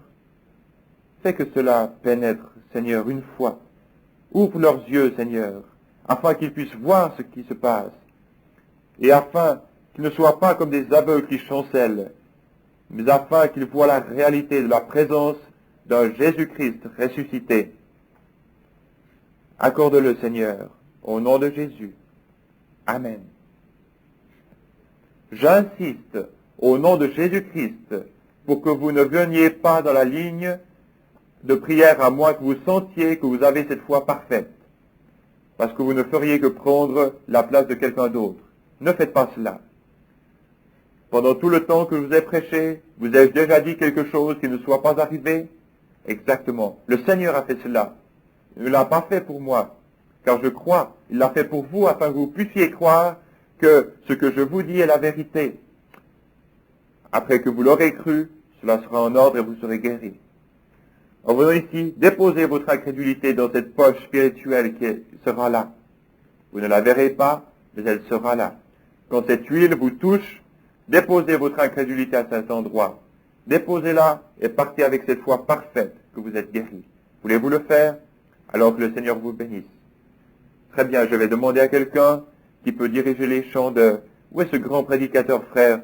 Quel est son nom? Caps, frère Caps, est-il dans la ligne? Que dites-vous? Venez ici, frère Caps, et mettez-vous là et chantez avec l'assemblée pendant que nous prions tous. Le grand médecin est proche maintenant. Que chacun de vous chante de tout son cœur. Ne chantez pas comme cela en disant, je vais chanter, grand médecin est proche maintenant, le compatissant Jésus, il réconforte le cœur abattu, le compatissant Jésus. Oh là là! Soyez sur vos gardes, soyez alertes. Oui, le grand médecin est proche maintenant, le compatissant Jésus. Il prouve qu'il est ici. Je crois en lui. Amen. Très bien. Que ceux qui ont la foi s'avancent. Au nom de Jésus-Christ, j'impose les mains à ce frère.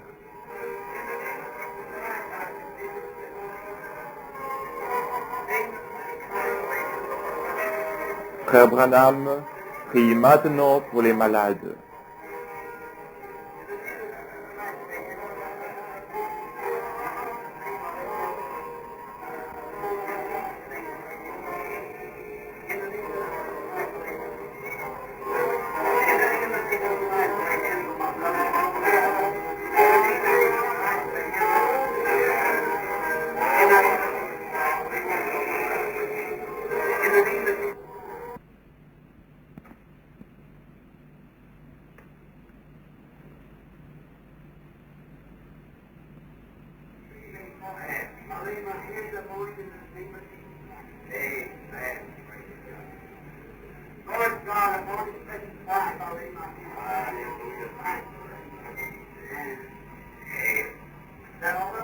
Tous sont-ils passés?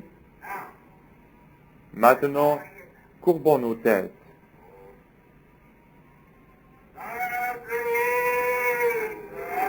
Le grand médecin est proche maintenant. Le compatissant Jésus. Il réconforte le cœur abattu. Oh, entendez la voix de Jésus. La note la plus douce du chant d'un séraphin, le nom le plus doux sur la langue d'un mortel, le chant le plus doux jamais chanté. Jésus, bénis Jésus. Savez-vous ce que je vous ai fait? Vous m'appelez votre pasteur et vous dites bien, car je le suis. Si moi, en tant que votre pasteur, ai été identifié par Jésus-Christ comme faisant son œuvre, alors croyez ma parole. En faisant cet acte de foi et en vous imposant les mains, j'ai condamné la maladie et les afflictions qui vous tourmentaient. Croyez-le. Ainsi, vous recevrez la réponse. Peu importe ce que c'est, car toutes choses sont possibles à ceux qui croient. Et quand vous priez, croyez que vous recevez ce que vous avez demandé. Et je crois vraiment que je le reçois. Et dans mon cœur, j'accepte chacune de vos guérisons. J'accepte que c'est accompli. Je le crois. Je le crois avec tout ce qui est en moi. J'ai aussi posé mes mains sur ces mouchoirs qui sont là. J'ai surveillé cela de près. Je crois qu'ils produiront exactement ce que les gens ont demandé. Je le crois. Ceci entre dans ce troisième pool. Je le crois. Maintenant, je désire vous poser une question sincère. À vous qui avez passé par la ligne de prière, pouvez-vous réellement croire et sentir qu'il y a quelque chose qui vous est arrivé depuis que l'on vous a imposé les mains? Levez la main. Le voilà. C'est ceci que nous attendions. Cela commence à s'épanouir maintenant. Voyez-vous, j'ai fait ceci dans un but précis. J'ai fait ceci dans un but précis. Je suis en train de préparer quelque chose en prenant cette charge de foi et en retournant au commencement, parfaite par sa parole parfaite, qui est plus pénétrante qu'aucune épée à deux tranchants et qui discerne les pensées du cœur. Nous arrivons maintenant à la perfection parce que les gens doivent arriver à ceci afin d'être enlevés. C'est ce qui le retient maintenant. Il attend que l'Église arrive à cette foi parfaite de l'enlèvement. Je la cherche. Cela veut dire que je dois être bien secoué et abaissé, cela veut dire la même chose pour vous. Mais ensemble, nous y arriverons par la grâce de Dieu. Amen. Le grand médecin est proche maintenant. Le simple, le compatissant Jésus. Seigneur Jésus, je prie pour mon cher frère. Puisse ton Saint-Esprit guérir à jamais ce pasteur et le garder en bonne santé et fort pendant son voyage, jusqu'à ce que tu l'appelles. Au nom de Jésus, je le demande, Seigneur, car je l'aime. Nous savons que c'est juste. Nous le croyons maintenant. Le chant le plus doux jamais chanté, Jésus. Béni Jésus. Ne l'aimez-vous pas? Pensez qu'ici, maintenant, il a déjà commencé un travail dans votre corps pour votre guérison, parce qu'il a promis que cela arriverait. Et maintenant, avez-vous saisi ce que j'ai dit ce soir? En avez-vous trouvé la clé? Si vous dites à cette montagne, ne doutez pas, mais croyez que ce que vous dites arrive. Maintenant, regardez, en moins de 5 minutes, chaque main s'est levée, montrant ainsi qu'une œuvre avait commencé en eux. Oh là là, le voilà. C'est cela. Qu'est-ce? La présence du grand médecin. Oh, levons nos mains vers Dieu et chantons-le de nouveau.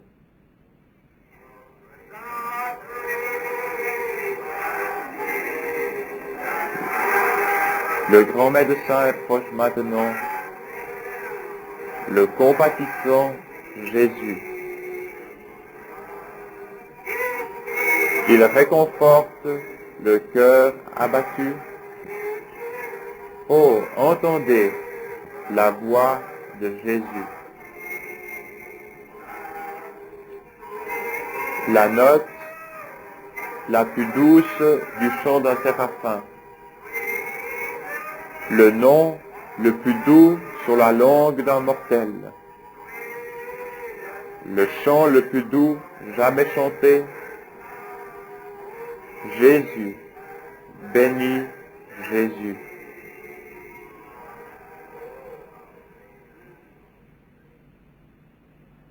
Restons tranquilles 1 minute.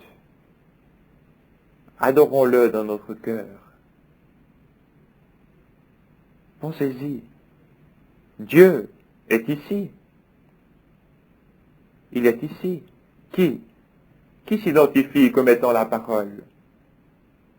Au commencement était la parole, et la parole était avec Dieu, et la parole était Dieu. Et la parole fut faite chair et habita parmi nous, le même hier, aujourd'hui, éternellement. La parole est plus pénétrante qu'aucune épée à 2 tranchants, et elle discerne même les pensées et les intentions. La raison pour laquelle vous êtes venu ici, pour quel but vous êtes ici, qui vous êtes, elle a identifié que Jésus-Christ était le Messie. Et aujourd'hui, elle identifie qu'il est le même Messie, hier, aujourd'hui et éternellement.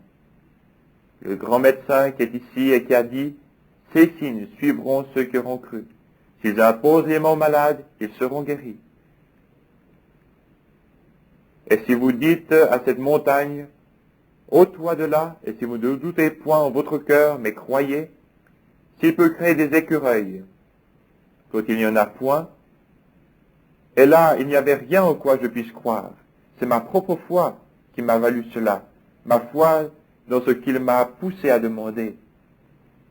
C'était me jeter un défi, et j'ai reçu cela en obéissant à sa parole. Je l'ai demandé, et il est apparu. Donc, Dieu dans le ciel sait que c'est vrai. Peut-il aussi guérir les malades? Même si les gens n'en arrivent pas à ce point-là, il peut utiliser ma foi. Il peut m'élever jusqu'à cette place et j'y gravis pour vous. Je crois pour vous. Je parle pour vous. Je suis votre frère. Et en tant que votre frère, j'intercède et j'essaye de mon mieux de vous porter devant Dieu. Et je suis debout maintenant devant le trône blanc, pointant mon doigt vers ce sacrifice sanglant et demandant en son nom que cela soit fait. Cela doit arriver. Cela doit arriver. Vous savez que c'est arrivé. Je sais que c'est arrivé. Et vous aussi le savez. Et c'est ainsi. C'est vrai. Amen.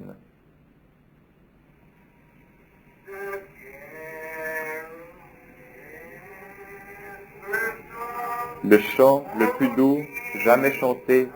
Ô Jésus, bénis Jésus.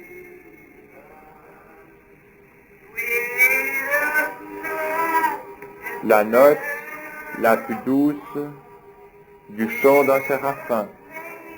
Le nom le plus doux sur la langue d'un mortel. Le chant le plus doux jamais chanté. Jésus, bénis Jésus. Et les démons nous étaient assujettis en ton nom, le nom le plus doux jamais chanté.